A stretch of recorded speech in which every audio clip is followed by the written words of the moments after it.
Last বেঞ্চৰ ষ্টুডেণ্টৰ লগতে কোনোৱে বন্ধুত্ব নকৰে। সকলোৱে কৰে যোনটো সেইটো হ'ল অৱহেলা। কিন্তু বছৰৰ শেষত সেই ল'ৰাজনেই গ'ল্ড মেডেল লৈ কলেজ শেষ কৰে।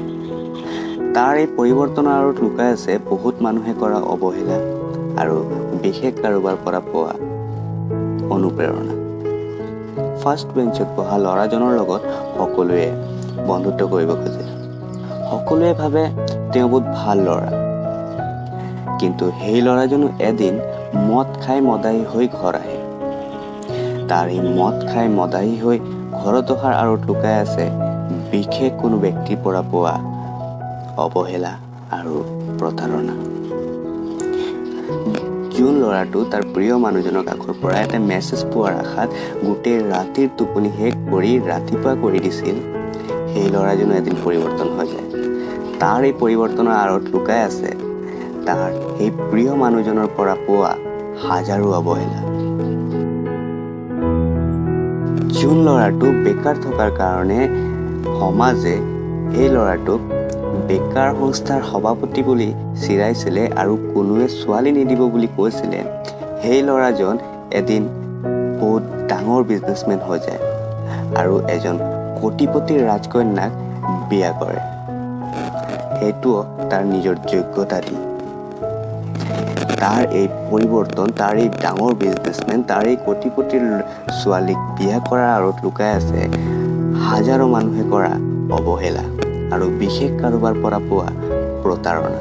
আজি যিসকল ল'ৰা ছোৱালীয়ে এণ্ড্ৰইড মোবাইল নথকাৰ কাৰণে অনলাইন ক্লাছ কৰিব নোৱাৰিছে বা আৰ্থিকভাৱে পিছুৱাই যোৱাৰ কাৰণে এণ্ড্ৰইড মোবাইল কিনিব নোৱাৰিছে, চাবা বন্ধুসকল, এই ষ্টুডেণ্টসকলেই এদিন আমাৰ সমাজত আৰ্থিকভাৱে পিছুৱাই পৰা ষ্টুডেণ্টসকলক ফ্ৰী এডুকেশ্যন বা ল' কষ্ট এডুকেশ্যন প্ৰভাইড কৰিব।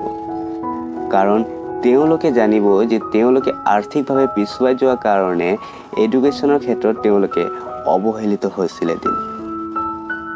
আচল কথাটো হ'ল যে আমাৰ চাৰিওফালে এনেকুৱা উদাহৰণ বহুত আছে।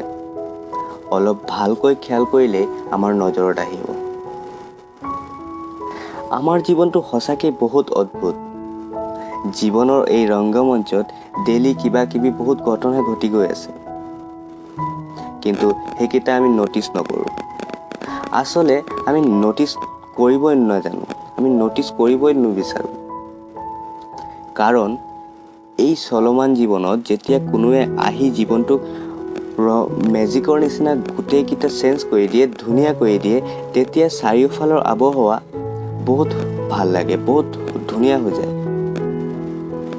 তেতিয়া ভাল পাব মন যায়, ভাল থাকিব মন যায়।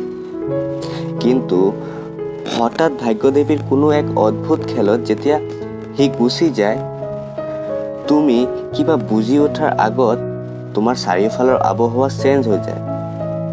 তেতিয়া যেন কেনেকুৱা এটা টক্সিক মাইণ্ড, কেনেকুৱা এটা নিগেটিভ মাইণ্ড তোমাৰ কাষত থাকে। কিন্তু দিনৰ শেষত তুমি নিজে নিজক চেঞ্জ কৰি লোৱা, নিজে নিজক বুজাই দিয়া যে যি হ'ল হ'ল আৰু। কিন্তু কিয় তুমি এনেকুৱা কৰিবা? কাৰণ জীৱন এটাই। পৃথিৱীত কোনোৱে পাৰফেক্ট নহয়, আকৌ কোনোৱে অযোগ্য নহয়। সকলোৱে কোনো না কোনো কামত সকলোৱে পাৰদৰ্শী। চ' কেতিয়াও কাৰোবাক ইগন'ৰ কৰিব নালাগে।